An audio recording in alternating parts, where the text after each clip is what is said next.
Selamat pagi, salam damai sejahtera untuk sahabat-sahabat Morning Call. Apa kabar?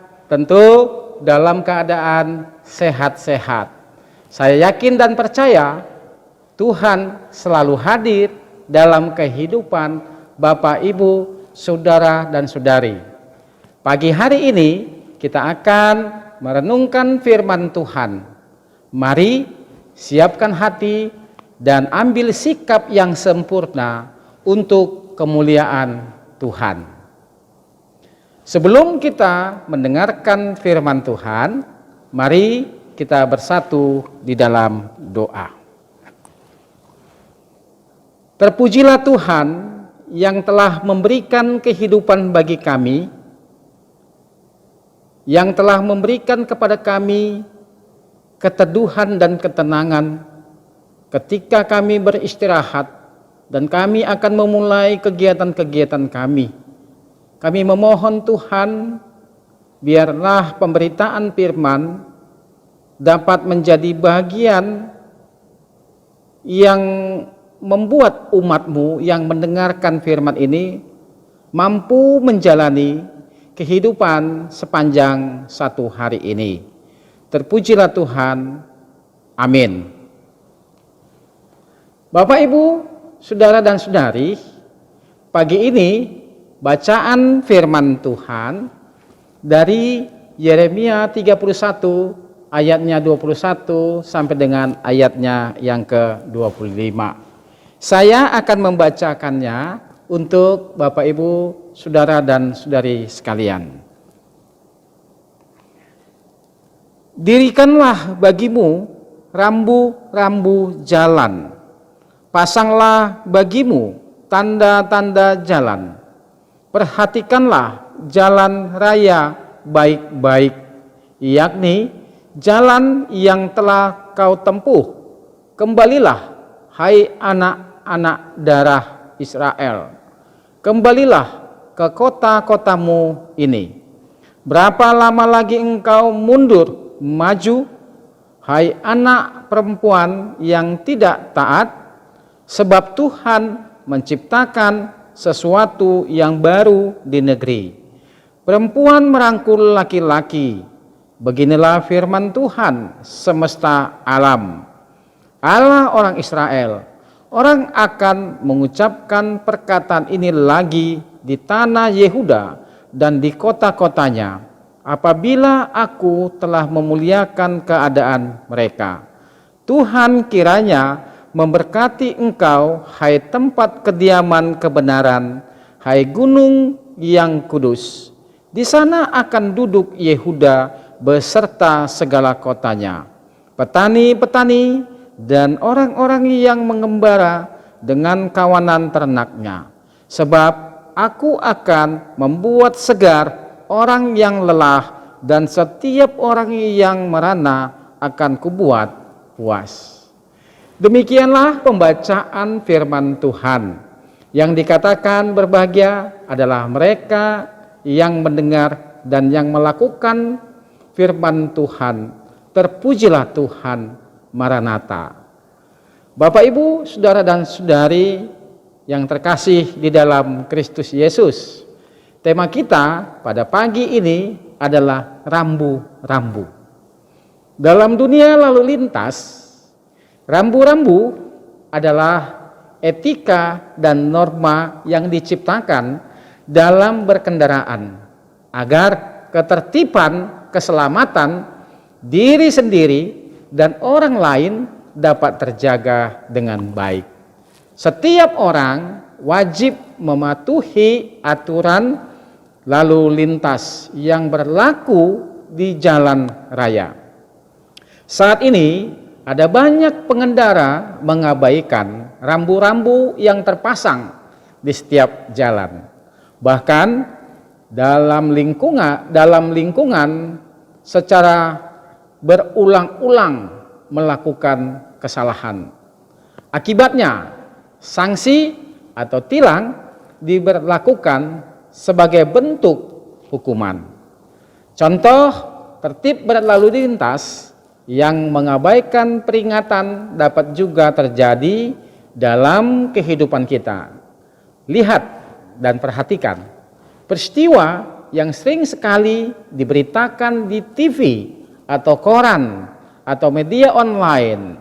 Seorang ayah yang menyakiti anaknya perempuan atau istrinya dan dilakukan sampai berulang kali.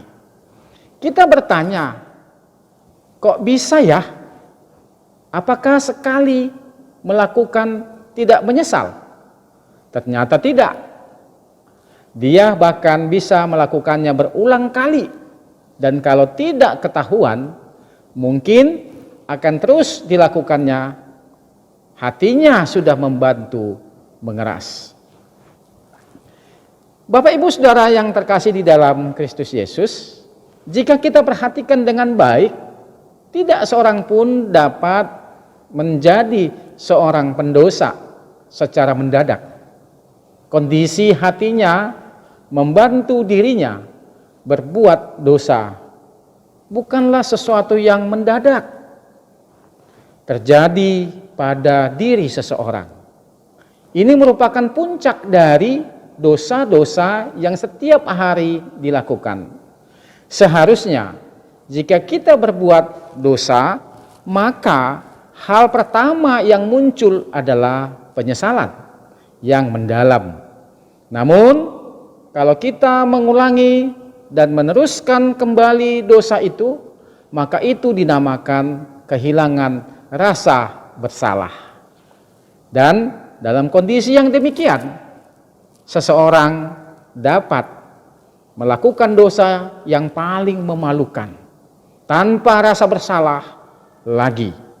Inilah yang disebut sebagai porosis, atau perasaannya membantu dirinya, atau dengan terjemahan lain dapat diartikan kedegilan hati, berbohong dan tidak merasa malu, mencuri tidak merasa berdosa dan tidak merasa bersalah, berlaku curang tanpa perasaan apa-apa. Kondisi yang sedemikian berarti berada dalam keadaan porosis. Bapak Ibu Saudara yang terkasih di dalam Kristus Yesus, demikian juga yang dialami oleh umat pilihan itu sesuai dengan konteks pembacaan kita hari ini. Mereka melakukan kesalahan dan dosa secara berulang-ulang tanpa rasa penyesalan, dan akhirnya Allah menjatuhkan hukuman yang sangat keras, dan umat merespon dengan ratap dan tangis, berkepanjangan, sesuatu yang membuat mereka meratap dan menangis itu. Dan kesan yang ditimbulkan sepertinya sudah tidak ada pengampunan lagi. Umat yang ada di Israel Utara dan Israel Selatan, Yehuda, menyatakan kedukaan yang sangat dalam.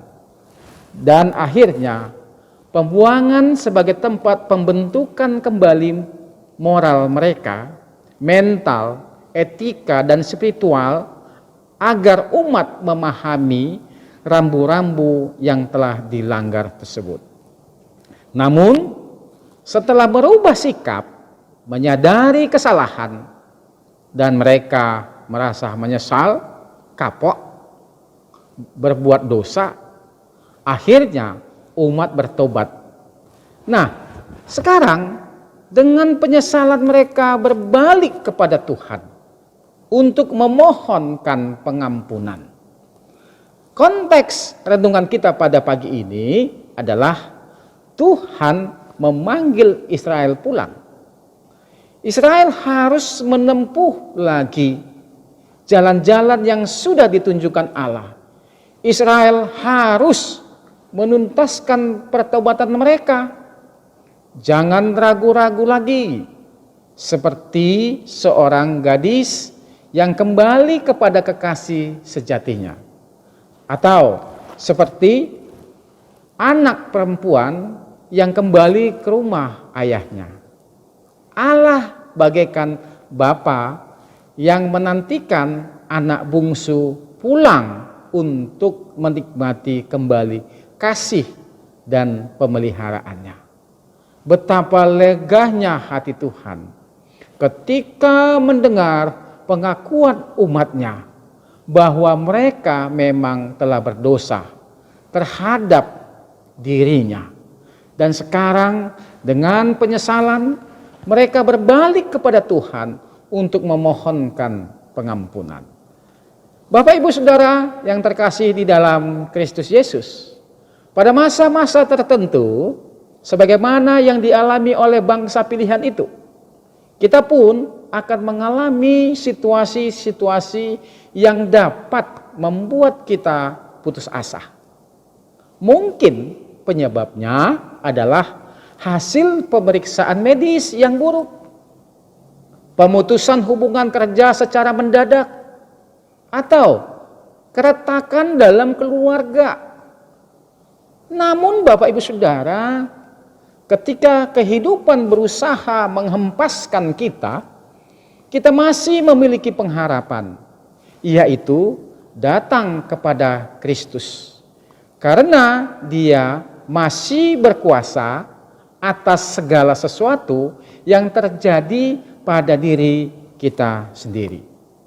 Memasuki masa minggu Advent yang sudah kita lalui ini Bapak Ibu Saudara, dan kesiapan merayakan masa raya Natal yang sudah tentunya kita persiapkan jauh-jauh hari, merupakan momentum untuk kembali mengingat kebaikan Tuhan yang tidak pernah menjauhkan dirinya dari pribadi saya, pribadi Bapak Ibu, dan pribadi kita semua. Oleh sebab itu, mari kita memperkenalkan Kristus lewat perkataan, perbuatan, karena itu rambu-rambu yang harus kita lakukan. Terpujilah Tuhan. Amin. Mari kita akhiri renungan ini dengan berdoa. Mari Bapak Ibu Saudara kita bersatu di dalam doa. Terima kasih Tuhan untuk kebaikan-Mu yang telah menuntun perjalanan kehidupan kami. Dan kami boleh sampai pada waktu ini mendengarkan sabda kebenaran yang kami tahu itu adalah bagian dari rancangan Tuhan untuk kami. Tuntunlah kami Tuhan untuk memahami firman ini dengan baik, sehingga segala sesuatu yang menyebabkan kami khawatir menjalani kehidupan ini, kami dapat dikuatkan dan dimampukan. Kami tahu Tuhan, pada pagi hari ini ada banyak umat-Mu yang akan melakukan berbagai aktivitas. Tolong Tuhan bantu mereka, berikan kepada mereka kesabaran, berikan kepada mereka ketekunan, berikan juga Tuhan kepada mereka rezeki dan kemurahan, agar segala sesuatu yang dikerjakan dapat berubah menjadi berkat, dan berkat itu mampu mencukupkan segala sesuatu kebutuhan umat-Mu. Bapa di sorga, berkatilah kami yang mendengarkan firman ini. Berkatilah teman-teman, sahabat-sahabat, dan saudara-saudara kami, agar mereka pun dimampukan menjalani kehidupan ini. Tuhan, inilah doa kami. Ampunkan kesalahan kami. Di dalam Kristus Yesus, kami mengucap syukur kepada Bapa di sorga. Amin. Demikianlah firman Tuhan yang dapat saya bagikan. Sampai bertemu kembali dalam tema yang berbeda. Tuhan Yesus memberkati.